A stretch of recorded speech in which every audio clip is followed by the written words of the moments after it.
it has been a very exciting week, and obviously the aftermath of the election is what we're going to talk about. It was held on Tuesday. Droves of voters came out to the polls.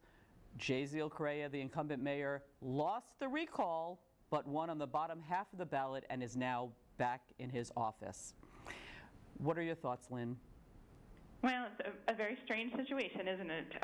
It is a strange situation that's allowed by our charter, where you can win, or you can be recalled with a majority, but then win with only a plurality, not the majority at all. So only 241 votes separated the mayor from his next challenger, Paul Coogan. Very strange. The voter turnout wasn't super good. It was 29.3%, which the last recall election, I think, had 32%. So. Developing story on the South Coast tonight, a bizarre twist in the saga of Fall River's mayor. 61% of voters, though, recalled Correa. Taking a closer look, though, at who they chose to re-elect Correa, Correa won 35% of that vote, with Paul Coogan falling just behind at 33%. Joe Camara in third, Kyle Riley, then Erica Scott with only about 5% of that vote. Now, last night, Correa just narrowly edged out his runner-up, Paul Coogan. We've got some breaking news, and a bizarre ending to tonight's recall election in Fall River ended just the way that man said it was going to end. I start with you. This Correa thing, there is something wrong with this picture, is there not? There is something wrong with it. I think, we're seeing this nationally, we're seeing this locally, sort of a race to the bottom where there's no standards for our elected officials anymore. This is another example where voters decided that despite his crimes, alleged crimes, that he still should stay in office. And the system was broken there, too, because it fragmented the rest of the voters who voted against him. I wonder if that could happen on another level. Fall River Mayor Jaziel Correa will remain head of the city after he lost Tuesday's recall. Keep trying to earn people's votes, earn their trust, earn their votes by doing good things for our community like you've seen us do. Elimination of the purple bags, elimination of $120 trash fee, more police on the streets, more firefighters, brand new fire apparatus, brand new high school. The list goes on and on. So that's what I think people want. That's what I'm going to keep doing. And as long as I'm mayor, that's what you're going to get from Jaziel Correa. We always talk about it's the people's fault, but you know something, CJ? You look at these numbers and you look at this election, and it's not today. It's the people's fault indirectly because the turnout was abysmal, but it's not really the people's fault. It is the charter's fault. Again. Yes, it is. Again. It is. Right now to an update on a story we've been following closely for weeks. The embattled mayor of Fall River will get to stay in office. Last night, Jaziel Correa survived a recall election, but he did so in a way that's leaving some residents with a lot of questions about the process itself. NBC 10's Monica Medea reports now from Fall River. The organizers of the recall say the results were the result of a technicality. We felt this could happen. I felt fairly certain that it would happen. I don't want to say it was any great prediction because it was a frightening prediction, and it came true. He stood by his commitments, his promises, everything that he stood for, he's doing, and this is only the beginning. He's continued to fulfill his duties, and he will continue fulfilling his duties all the way until the next election. Great political story. Another one in the chapter of Massachusetts politics. I covered this kind of politics when I was learning my journalism. And, getting indicted, federally indicted, it's a badge of honor. I mean, it just energizes your base. So I understand it. I get it. Up in Lowell, that's what I saw all the time. All the reactions from political people and political hacks who want to attach themselves to political people. They don't want to give the power to the people. What did he say? Oh, well, they made the recall too easy. It should be easy. Oh, we've got to revisit the charter. They should have fixed it in the first place. All these excuses from people who want to make it more difficult. What John Mitchell was saying in political code was, we want to make it impossible or completely eliminate the ability of the people to recall and affect change in their government, even though our Declaration of Independence clearly states that when a government fails to serve the people, it's not only you should know. I mean, look, I think the election happened. I kind of blame the Democrats for not getting their act together and putting only one person, because more than a majority, more than 60% of the voters did vote against him. They just split their vote. Correa, who is currently fighting federal fraud charges, had this to say for those who wanted him out. Everybody's got the right to vote. You know, I would hope that in the next election in November that they vote for me. That's all. I want every single person in Fall River to vote for me. That's never the reality, but we're going to keep trying to earn people's votes. Chris, good morning. Jazel Correa said he was confident he was going to win, but quite the chain of events here in Fall River, that's for sure. Now, we are expecting the mayor to show up here to work, park in his designated parking spot, and continue his duties as mayor. Fall River Mayor Jazel Correa will remain head of the city after he lost Tuesday's recall but won re-election in the two-part contest. Correa was obviously overjoyed at the win last night. But not interested in talking today, he rushed by our cameras at his office this morning. Outside Government Center, everyone else is talking. I do think this is an unusual occurrence. Michael Goodman is a professor of public policy at UMass Dartmouth. He was watching the race closely. It's clear that the existing process of dealing with recall elections in Fall River ultimately frustrated the will of the voters yesterday, as a clear majority of them expressed the preference to have a new person. School committee member who only lost by about 250 votes. Correa said his campaigning for this fall's regular mayoral election starts today.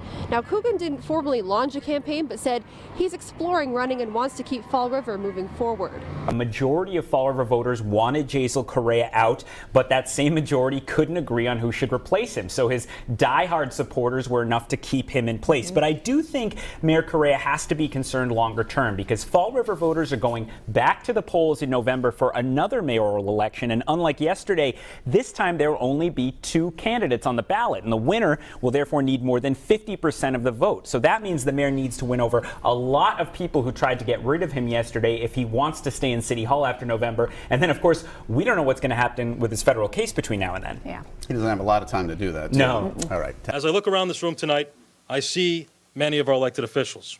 I know we have not always gotten along, and I know some of you are not happy with the recent developments. But for the good of the city and adhering to your oath, please put differences aside to get even more great things done for the citizens of our great city. To this end, I reaffirm my sincere desire to cooperate with all elected officials, and most of all, our City Council and School Committee. My door is open to all of you.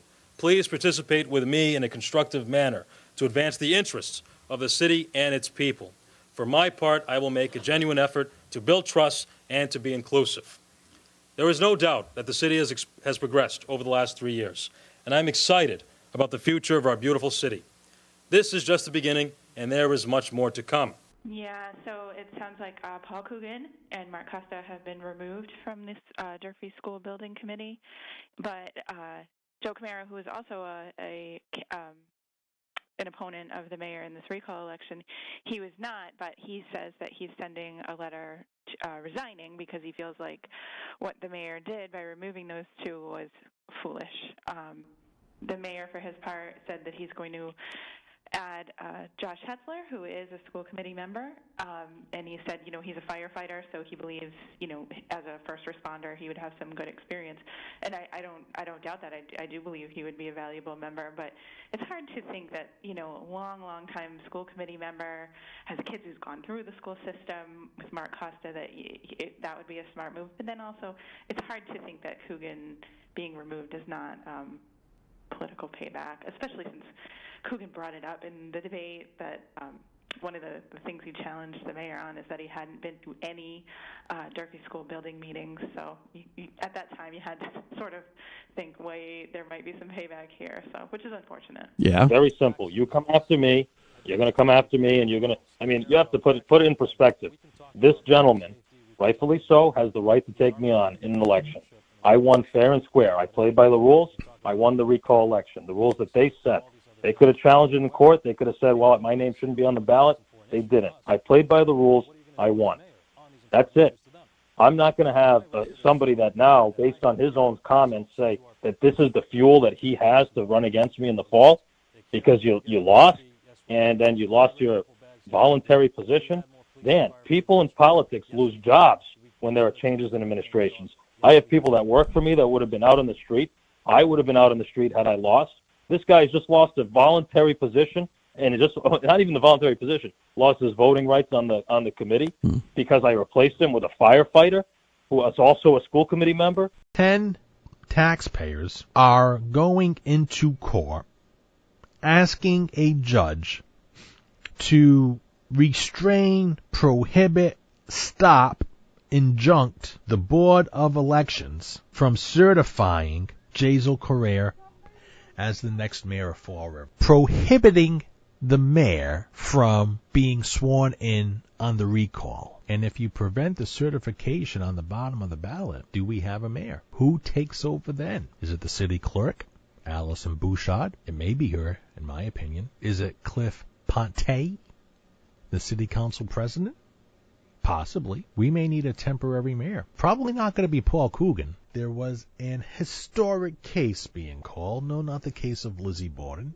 Maybe even more gruesome and historic than that. Attorney Machado states that the rulings under the Flanagan decision from 2014, a name that sounds familiar, does not apply today in 2019. The Flanagan Court in 2014 was under the Special Acts of 1982. Have since been abolished. Those acts are no longer active. I wonder if I can get my recall back. The new law which governs this recall is the charter. On Tuesday, March 12th, the election, Jazel Correa was recalled. No ifs, ands, buts about it. A new successor had to be named. Jazel cannot succeed himself. If you are recalled, you cannot come back to life. Macy argued the only reason why we're here is because the 10 taxpayers do not like the result of last Tuesday's election. This election wasn't a surprise. You only get surprises on your birthday and Christmas. Jazel Correa went out and campaigned. The ballot was published. The ballot was printed. There were 3 debates. There were radio ads. There were commercials. There were mailings. Everybody, there were billboards. Everybody in Fall River and beyond knew Jazel Correa was a candidate on the bottom of the ballot. Why didn't you try to stop the election from occurring in the first place? Once the toothpaste is out of the tube, you cannot put it back in. I dare you. Go ahead and try me. Squirt a little toothpaste out tonight. It doesn't go back in the tube. So here's what the judge said. If you knew this was a bad ballot, why didn't you correct it? The Flanagan case was argued in 2014, 5 years later, and nobody ever thought to take a real hard look at the recall provision. Why did you allow people, approximately 13,000 of them, to show up and vote? What was the intent of the Charter Commission when they enacted the new charter, which the people of Fall River voted on? Was the intent of the Charter Commission to exclude the mayor from the bottom of the ballot? Or was it the intent of the Charter Commission to allow the mayor to be a successor to himself? Thomas Perino ruled in favor of the city, denying a request by a group known as the 10 Citizens of the City of Fall River to halt the certification of the elections, giving them a chance to show how they believe the city's charter is flawed. As Jazel Correa, the second mayor to be recalled since 2014 and the first to return to office due to winning the second half of the ballot by a 241 vote margin. Morning, Jim. Nice election in your hometown of Fall River, I know, by the way. That was really great. The guy that's under indictment was reelected mayor. It was a sad No, he situation. was removed first, and then he was Exactly. in the same In the ballot same election, elected. removed and reelected. They only do that in Fall River. We're talking with Congressman Joe Kennedy. Congressman, you represent Fall River, where a very odd thing happened. What do you make of this rather bizarre situation? Obviously, I will respect the will of the voters in Fall River. They selected the mayor to continue out his term, and I acknowledge that and accept it. I do think, regardless, it is going to be difficult for a mayor to be able to carry out the full responsibilities that the people of Fall River deserve and that the city is going to need while facing over 10 counts of a federal indictment. And so I respect the will of the voters. I do think that Fall River deserves some stability and somebody that can devote their full attention. And I can only imagine how much attention somebody can give to the job of serving the public when they're under multiple counts of a federal